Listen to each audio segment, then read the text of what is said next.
Hello everyone. So today we are going to study about a poem. The name of the poem is The Secret of the Machines. So let's get started with the poem. The author of this poem is Rudyard Kipling. So everybody knows the story, the film Jungle Book, right? The Jungle Book. It's one of the favorites of everybody, right? So this story, it is written by this author, that is Rudyard Kipling. Okay, so he was born in 1865 and he died in 1936. He is best known as the author of the world famous children's stories, including the Jungle Book. So, Jungle Book, this is a story written by Rudyard Kipling. The other stories or other novels which is written by him are Just So Stories and the novel Kim. Kipling has also won Nobel Prize for Literature in 1907. He was the first English writer to win the Nobel Prize. The Secret of the Machines was written by Rudyard Kipling at the beginning of the 20th century. So, in the beginning of the 20th century, he has written this poem, that is The Secret of Machines. The poem is about the importance of machines in our lives. So we all use machines in our day-to-day lives, right? So this poem is about the importance of machines. What importance does machines have in our life? So this poem is regarding that. The poet describes how machines can nearly do everything on earth if they get the exact instructions. So the poet is trying to say that if the machines are given proper instructions, then they can do everything. They can do all the work on the earth. So let's start with the first stanza. In the first stanza, it is, we were taken from the ore bed and the mine. So here we is referred to as the machines. So it is like the machines are talking about themselves. We were taken from the ore bed and the mine. We were melted in the furnace and the pit. We were cast and wrought and hammered to design.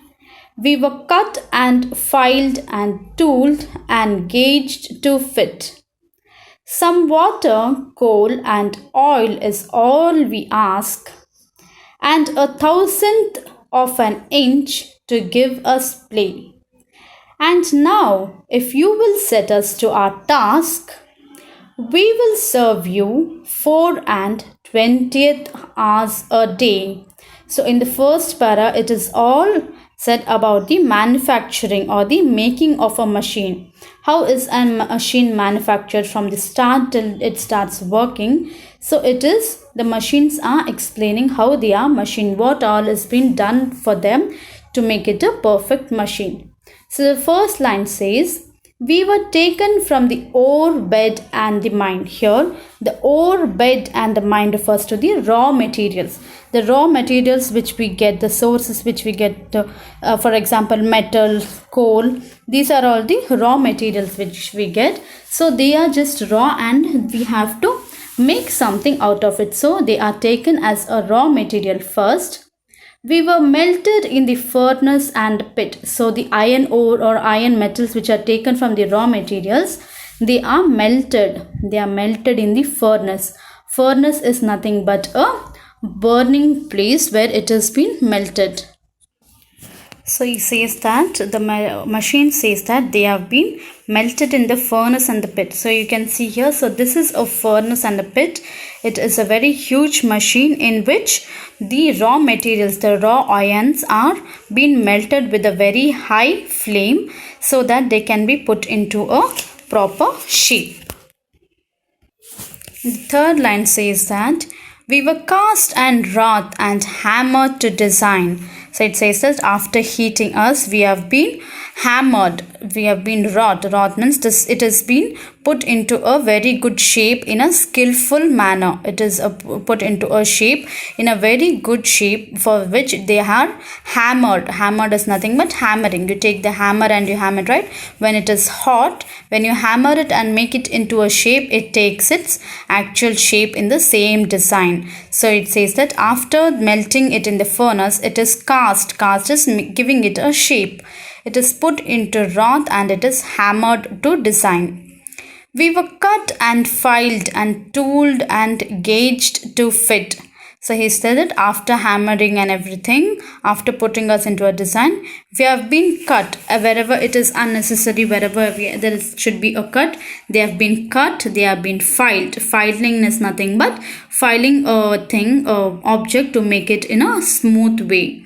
And tooled, using different tools, it has been gauged is nothing but measuring. So there are different tools through which the machines are being gauged, they are being measured. So these are the different measuring tools through which the item which has been prepared, which has been manufactured, it has been measured whether it has come out in a proper dimensions or no. So after melting it, after hammering it into a design, then it is being filed, it is cut, and it is tooled and gauged. Gauged is it is being measured for its actual dimensions. So these are the instruments which are used for gauging, for measuring. Some water, coal and oil is all we ask. So the machines are saying that after all these things happen to us, the things which we ask only is for water, for coal and for oil for us to work, because it is used for lubrication for the machines. So they say that only some water, some coal and oil if you give us, we will do a very good job from our part. And 1/1000 of an inch to give us play. So it says that 1/1000 of an inch means a very small portion, 0.001% of water, coal or oil if you give us, then we will do our work to the highest. And now if you will set us to our task, so it says that after doing all these things, if you set us to our task means if you put us to our work, if you start doing work from us, we will serve you 4 and 20 hours a day. So 4 and 20 hours a day makes 24 hours, right? So for 24 hours they are saying it as 4 and 20 hours a day. So the machine says that after doing all these things, if you put me to work, if you give me the task, then I will serve you the whole day. So 24 hours is a whole day. So if all these things have properly happened for us, properly done, then we will serve you for 24 hours a day. So in the first para, it is all about the manufacturing of the machines. So the second para says, we can pull and haul and push and lift and drive. We can print and plow and weave and heat and light. We can run and race and swim and fly and dive. We can see and hear and count and read and write. So in the second stanza, it is given all the works that a machine can do. All the works the machine which can do, it is given in the second para. So we can pull and haul. Haul is nothing but pushing forcefully. So the machines, they can pull the things, they can haul, they can push it very forcefully. They can push the things and lift and drive also. We can print. The printers, they can print and plow. Plow is used for farmers in the fields, right? They plow the field. So the plow is used there. And weave and heat and light. So they can even weave, they can heat and they can even light. We can run and race. They can even run and race. Here we refers to the machines. And swim and fly and dive. So they can even swim, they can fly and they can also dive. Dive is nothing but jumping into the water. Jumping into the water is known as dive. We can see and hear. They can even see and hear. And count and read and write. So the machines can also count, and they can read and also write. So, in the third stanza, it is given all about the telephones and telegrams, what work they do for us. So, it says that, would you call a friend from half across the world? If you let us have his name and town and state, you shall see and hear your crackling question hurled across the arch of heaven. While you wait, has he answered? Does he need you at his side? You can start this very evening if you choose, and take the western ocean in the stride. Oh, 70,000 horses and some screws. So here it says that, would you call a friend from half across the world? So it's asking in question that if you want to call any of your friend from half across the world is nothing but from a different country. If you want to call a friend from there, then you have to let us have his name and town and state. This name and town and state is given to give a telegram. So if you have a friend abroad staying in some other country, then if you want to send a letter or a telegram to him, then you have to give your name and town and state of your friend.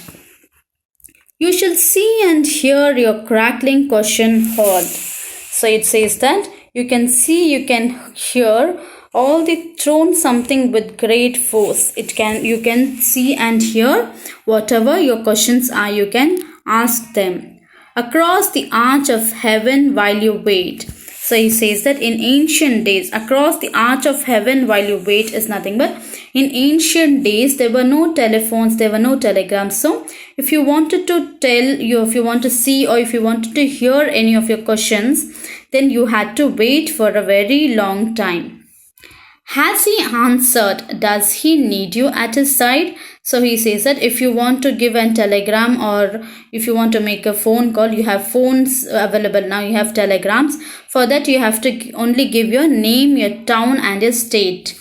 But has he answered? Have you got an answer from them? Does he need you at his side? So it's asking, does he need you at his side? Does your friend wants you to be beside him? You can start this very evening if you choose. So it says that if you want to go near your friend, if your friend wants you near you, then this evening itself you have to start for it. What we have to start?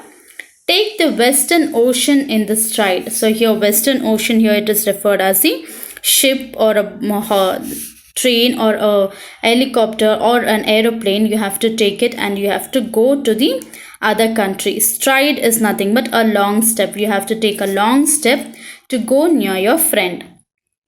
Oh, 70,000 horses and some screws. Here 70,000 horses means the horsepower. Horsepower is nothing but it is a measurement of the force of an engine. So it might be given for anything like for a train, for an aeroplane, for an ship. So the horsepower of it and some screws. Screws is nothing but thing in which the trains and helicopters, aeroplanes all have been fixed with the screws. So with those screws and some force of the engine, you can go near your friend. So this is all about telegram and the ships and the boats and the aeroplanes. So let's stop the poem here. Let's continue in the next video.